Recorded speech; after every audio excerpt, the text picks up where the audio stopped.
sind Ronja und Hanna und auf dem Jam Festival machen wir zusammen den Workshop Feuer und Stockbrot.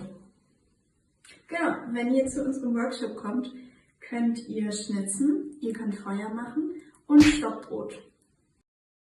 Für wen ist dieser Workshop gedacht? Der Workshop ist für alle gedacht, die cool sind, für alle, die cool sein wollen, für alle, die gerne verbrannten oder rohen Teig essen und für alle, die schon immer gerne etwas mal anzünden wollten. Genau, das ist unser Workshop. Das sind noch unsere Quellen. Wir freuen uns auf euch. Bitte kommt, sonst sind wir traurig.